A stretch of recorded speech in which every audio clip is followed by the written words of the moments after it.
What is up guys? It's another day and another vlog. For today's video pala ay papalitan na natin yung stealth mirror ng ZX25R. Kasi kung mapapansin nyo guys ay wala na. Parang design na lang siya kasi nalaglag ito. Sa kabila ay meron pa. Pero syempre kailangan dalawa yun ay merong salamin. Kaya papalitan natin yan. At yung busina guys ay i-replace na rin natin kasi hindi na siya gumagana. Hindi ko alam kung bakit hindi gumana bigla. Siguro dahil sa ulan. Ito, wala na. Nababasa siguro kaya hindi na siya gumana.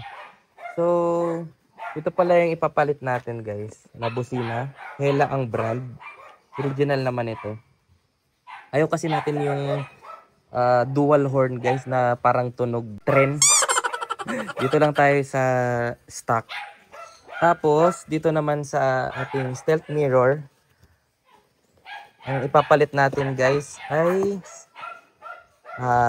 ibang design naman siya guys. Ito. Ito ko sa inyo. Ang design niya guys parang sa H2R. So, ito. Ito siya. Ito naman yung salamin niya. Medyo malapad-lapad din. So, tingnan natin kung salpak. Ay, mukhang okay naman siya. Mas maporma ito guys. Kaya, huwag na natin patagalin. Unahin na siguro natin kabit yung busina. So, kung mapapansin nyo guys, dito sa part na to, dyan yung busina. Ayan o. So, baklasin muna natin. Then, palitan na natin. So guys, para mabaklas pala yung busina, ay kailangan ay baklasin nyo yung bolt dito. Kung makikita nyo. Ang sukat yan ay 10. Pag nabaklas natin yan, puhugutin na lang natin yung socket or yung plug dito sa busina. So, baklasin muna natin. So, nabaklas na natin yung stock natin na busina guys. Ito siya. 10mm lang na socket o kaya wrench ang ginamit natin. Bali, dito lang natin siya sinungkit. Kumbaga dito natin pinasok yung kamay natin para hindi na tayo magbaklas ng mga cover. So ito pala yung ipapalit natin. Parang wala na siyang bracket eh. Parang hindi na kailangan ng bracket. So ang gagawin natin dito ay siguro babaklasin na lang natin ito. Itong bracket niya na to. Tapos direct na agad yung busina.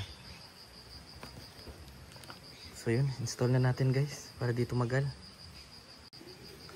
So bago pala natin higpitan yung ating busina ay i-try muna natin siya guys. Bali ito, nakabit ko na yung dalawang socket. Try muna natin, sana gumana.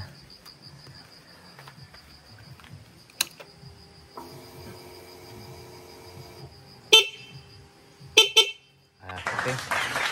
So yun, gumagana naman siya.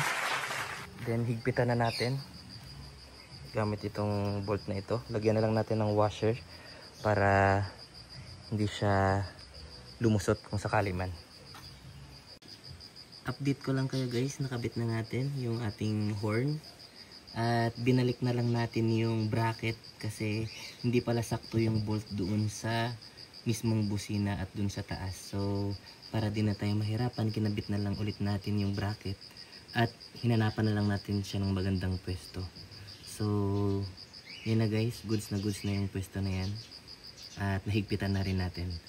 So ngayon ay papalitan na rin natin itong side mirror para medyo umangas pa ng husto itong 25R natin. So install na natin, samahan nyo ako. Sa pagbaklas pala nitong stealth mirror ay kailangan natin ng Allen.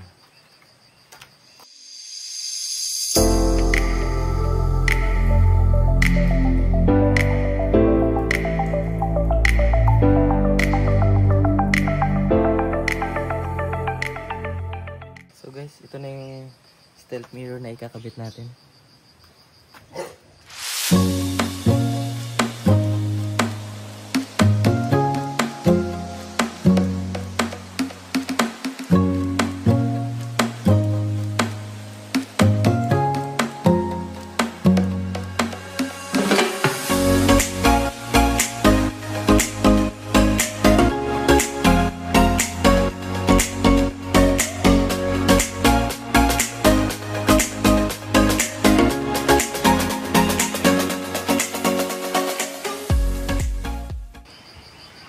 ito na guys, nakabit na natin yung stealth mirror na H2R design. So napakaangas niya guys.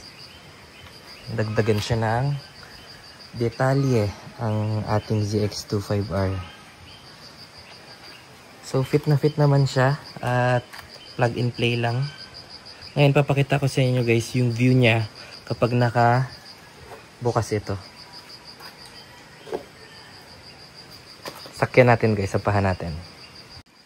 Bali pag nakasampa tayo sa motor guys at binuksan natin itong ating side mirror, ito yung view niya.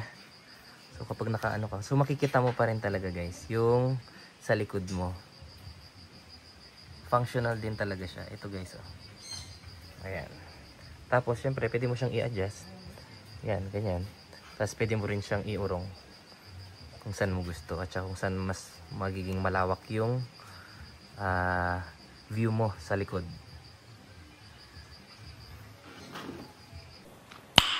Nice. So yun lang guys for today's video.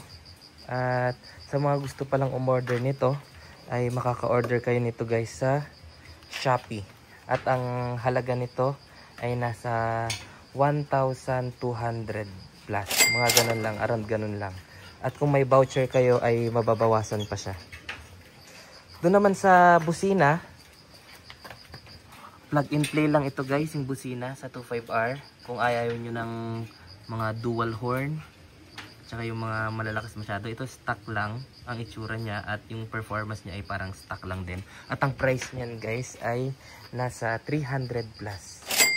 So sa Shopee or Lazada meron din yan. I-search nyo lang yung brand na Hella horn. So yun lang guys for today's video. Thanks for watching.